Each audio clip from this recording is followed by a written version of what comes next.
नमस्कार। आप सभी का हार्दिक अभिनंदन। आज हमारा प्लेनेट की सीरीज में नेक्स्ट टॉपिक है सूर्य खाना नंबर 7। आज हम विस्तार पूर्वक चर्चा करेंगे सूर्य खाना नंबर 7 में क्या क्या जनरल सिम्टम्स रहते हैं, क्या हमें प्रिकॉशंस रखनी चाहिए और क्या रेमेडीज करके हम अपने सूर्य खाना नंबर 7 के प्रभाव को अच्छा कर सकते हैं। नमस्कार, मैं आपका मित्र ज्योतिषाचार्य कपिल त्रिपाठी आप सभी का हार्दिक स्वागत करता हूँ। आप सभी से एक विनम्र निवेदन, अगर अभी तक आपने अपने इस चैनल को सब्सक्राइब नहीं किया तो प्लीज सब्सक्राइब कीजिए, बेल आइकन बटन दबाइए ताकि आपको नोटिफिकेशंस मिलती रहें। अब हम बात करेंगे सूर्य खंड नंबर 7 में। मैंने आपको स्टार्टिंग में ही बताया कि कोई भी ग्रह कहीं पर भी बैठकर अच्छा और बुरा दोनों फल देने के काबिज होता है। यह लाल किताब की एक विशेषता है। सूर्य खंड नंबर 7 में जनरल तो नीच होता है, लेकिन नीच का प्लेनेट ये नहीं कि वह बुरे फल देगा। कई बार आप देखेंगे कि उच्च का प्लेनेट भी बुरे रिजल्ट दे रहा है। फॉर एग्जाम्पल जैसे बृहस्पति खंड नंबर 4 में उच्च का होता है, लेकिन यह जरूरी नहीं कि बृहस्पति खाना नंबर 4 में आ गया है तो वह अच्छे ही परिणाम देगा। हो सकता है कि बृहस्पति खाना नंबर 4 में भी बुरे परिणाम दे दे। और जैसा कि मैं आपको बता रहा हूं कि सूर्य यहाँ नीच अवस्था में होता है, लेकिन नीच होने का कारण यह नहीं कि वह खराब हो गया। नीच यानी कि उसमें बल कम है, अन्यथा वह खराब नहीं है। अच्छा या बुरा उसे हम ग्रामर के रूल्स और उसकी रूट्स के साथ चेक करते हैं। अब हम जर्नल बात करते हैं। अगर खाना नंबर 7 में सूर्य शुभ अवस्था में है तो क्या क्या परिणाम आपको देखने को मिलेंगे। अगर खाना नंबर 7 में सूर्य शुभ अवस्था में है, ध्यान दीजिएगा, शुभ अवस्था यानी कि सूर्य नेक है, अच्छा है, तो वह क्या क्या परिणाम देगा। यानी कि तब सूर्य कैसे हमें फल देखने को मिलेंगे सूर्य के। तब ऐसे जातक की जो मैरिड लाइफ है वह बहुत अच्छी होगी। ऐसे जातक की जो तरक्की है वह उम्र के 34वें साल में होती पाई गई है, या शादी के बाद या 34वें साल में उसकी जो भाग्य उदय है वह जरूर हो जाता है। अगर 34 साल में नहीं हुआ तो 41 जो 41वां साल आएगा उस साल उसकी तरक्की जरूर हो जाएगी। या ऐसे जातक के जब बेटा पैदा हो जाता है यानी कि वह खुद सूर्य बृहस्पति बन जाता है तो भी उसकी तरक्की निश्चित हो जाती है। अगर ऐसे जातक की जो पत्नी है वह मायके का ख्याल ज्यादा रखे, उधर ध्यान रहे, या अपने मायके को देखकर दुखी रहे, या ऐसे जातक को कोई ना कोई पराई ममता गले पड़ जाती है जिसकी उसे पालना करनी पड़ती है। ऐसे जातक अगर गवर्नमेंट अथॉरिटीज में हो तो वह क्या होता है कि बहुत ही उसे चाहिए कि गर्म तबीयत रहे, यानी कि थोड़ा रोब रखे। और अगर ऐसा जातक व्यापार करता है तो उसे नरम दिल रहना चाहिए, क्योंकि जो खान नंबर 7 की स्टार्टिंग भी है लाल किताब में वह भी यही है, जुबान नरम हकीकी व्यापार क्यों जलता हो जलता, जमाना उसे क्यों है पालम करता। यानी कि अगर वह दुकानदारी कर रहा है तो उसे थोड़ा सॉफ्ट स्पोकन होना चाहिए। अगर वह गवर्नमेंट अथॉरिटीज में है या किसी अच्छे अहदे पर जॉब कर रहा है तो उसे थोड़ा रोब रखना चाहिए, जैसा कि ऑफिसर्स के लिए जरूरी होता है।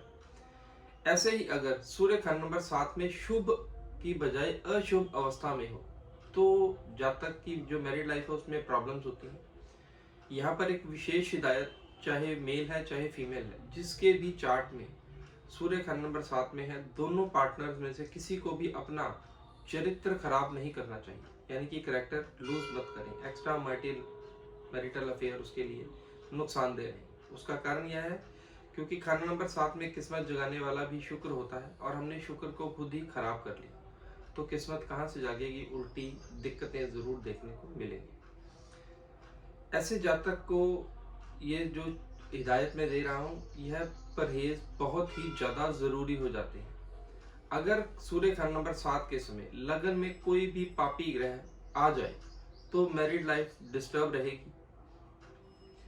उसके जो सिम्टम्स हैं वह आप नोटिस कर सकते हैं कि उसके घर में कोई ना कोई दिक्कत परेशानी चलती रहेगी। उसको 34 साल की उम्र तक कोई ना कोई संघर्ष वाली लाइफ रहेगी। बिल्कुल भी सर्वाइवल भी कई बार बहुत मुश्किल देखा गया है। सूर्य खंड नंबर 7 को अगर आपको खुद चेक करना हो कि यह जो मेरा सूर्य है वह अच्छा है या बुरा है, तो उसकी एक बहुत ही बेहतरीन आपको ट्रिक निशानी दे रहा हूँ। जैसे ही सूर्य खंड नंबर जातक वाला जब पैदा हुआ उससे लेकर बोलने तक की उम्र, यानी कि 3-4 साल की उम्र तक की, अगर उसकी बुआ या फूफी पर किसी भी प्रकार की कोई परेशानी आ जाती है तो समझ लीजिए कि उसका सूर्य मंदा है, उसे आपको जरूर ठीक करना होगा। सूर्य अगर मंदा हो तो पेरेंट्स के हाल भी थोड़े खराब ही रहते हैं। अगर सूर्य 7 के समय लगन खाली हो तो 29वें साल में भाग्य उदय जरूर हो जाता है। ऐसे जातक को चाहिए कि सोशल जरूर रहे, लोगों से मिलता जुलता रहे, मेल जोल रखे, अपने चरित्र को बहुत संभाल कर रखे। कोई भी शुभ काम करने जा रहा हो, जैसे आप मान लीजिए किसी एग्जाम के लिए जा रहे हैं, नौकरी के इंटरव्यू के लिए जा रहे हैं, या लाइफ की कोई भी ऐसी अचीवमेंट के लिए जा रहे हैं, तो आपको क्या चाहिए कि थोड़ा सा मीठा खाकर साथ में पानी पीकर घर से निकलें। आपको बहुत ही अच्छे परिणाम देखने को मिलेंगे। सूर्य खंड नंबर 7 में जब होता है तो ऐसे जातक को जॉइंट पेन्स या वह लेजीनेस या उसको थकावट बहुत रहती है। उसका कारण क्या है, मैं लॉजिक भी आपको दे देता हूँ। सूर्य की बलि का बकरा है केतु। केतु हमारे होते हैं जोड़, जॉइंट्स, इसीलिए ऐसे जातक को जॉइंट पेन्स रहती है, उसे थकावट फील होती रहती है। सूर्य खंड नंबर 7 वाले के मुंह में सलाइवा बहुत बनता है, जिसे हम थूक कहते हैं। अगर ऐसे जातक का सूर्य खराब हो तो वह ही जो थूक है वह स्प्लिट होती रहती है, कि यानी कि जब वो बात करता है, अब नोटिस कीजिए कई जातक ऐसे होते हैं बात करते हैं उसके मुंह से थूक हमारे सामने निकल जाती है, या कई बार तो सामने वाले के फेस पर भी वो छींटे पड़ते रहते हैं। अगर ऐसा हो रहा हो तो समझ लीजिए सूर्य बहुत ही ज्यादा मंदा फल दे रहा है। इस समय आपको जरूर गुड़ खाकर और पानी जरूर पीते रहना चाहिए, या अपनी रेगुलर रूटीन में शामिल करें, क्योंकि गुड़ खाने से हमारा जो मुंह है वह खुश्क हो जाता है, वह सलाइवा सूखना शुरू हो जाएगा। ऐसे जातक जो सूर्य खंड नंबर 7 वाले होते हैं, मैंने प्रैक्टिस में नोटिस किया है कि वैसे जातक आकर सबसे पहली शिकायत करते हैं कि सर हमें क्रेडिट नहीं मिलता, हम इतना अच्छा करते हैं लेकिन हमें फिर भी फल नहीं मिलता। भाई सूर्य खंड नंबर 7 में नीच अवस्था में आ गया तो आपको क्रेडिट कैसे मिलेगा? यह फर्क है उच्च और नीच का। यहाँ पर प्लेनेट कमजोर हो गया, उसका किया हुआ काम दिखता ही नहीं, क्योंकि सन इज आकार का ऑफ फेम, आप पर वह लैमलाइट पड़ती ही नहीं।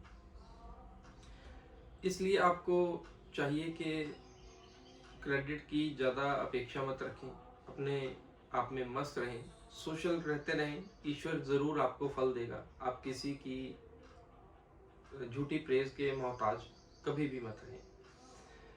जो सूर्य खंड नंबर 7 वाला है, ऐसे मैंने प्रैक्टिस में देखा है कि ऐसे जातक का या तो जैसे मैंने कहा कि आपको खुद ही गवर्नमेंट जॉब में होता है या गवर्नमेंट से बहुत अच्छे लिंक होते हैं। अगर इन दोनों में से कुछ भी ना हो तो ऐसे जातक के घर में कोई ना कोई कोर्ट केस जरूर होगा, या उसे किसी ना किसी जातक को जेल हुई होगी, या किसी ना किसी रिश्तेदार का दिवाला निकला होगा, यानी कि वह दिवालिया डिक्लेयर हो चुका होगा। अगर सूर्य के साथ साथ यहाँ पर बुध भी मंदा हो जाए, सूर्य और बुध दोनों मंदे हो, तो ऐसे जातक के जो संतान पैदा होती है वह गूंगी या पागल पैदा होने के चांसेस बढ़ जाते हैं। बाकी कंडीशंस अप्लाई हैं, वह कुंडली देखने के बाद ही पता चलेंगे।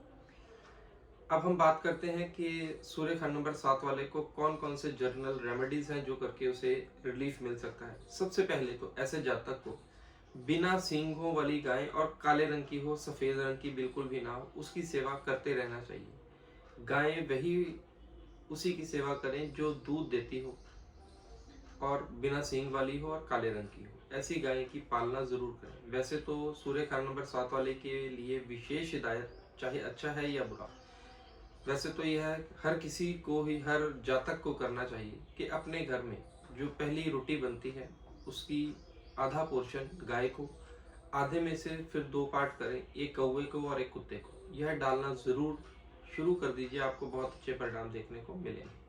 सूर्य खंड नंबर 7 वाले के लिए बहुत ही बेहतरीन रेमेडी है, इसे जरूर कीजिए और आप खुद ही नोटिस करेंगे। ऐसे जातक को मेरी ओर से सबसे विशेष हिदायत यही है कि सबसे पहले तो अपने कैरेक्टर पर बिल्कुल भी लगाम लगा कर रखें, और सेकंड, अगर आप जॉब में हैं तो थोड़ा रोब रखें, और अगर व्यापार कर रहे हैं तो बिल्कुल सॉफ्ट स्पोकन रहें, ग्राहक से बहुत अच्छे से बोलें, फिर ही आपको अच्छे परिणाम देखने को मिलेंगे।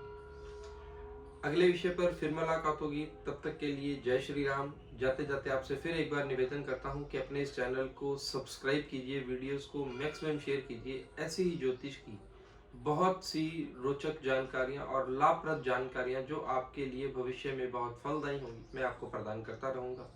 भगवान ने जितना भी ज्ञान मुझे दिया है वह आप में बांटना मेरा कर्तव्य है। धन्यवाद। फिर मुलाकात होगी, तब तक के लिए हर हर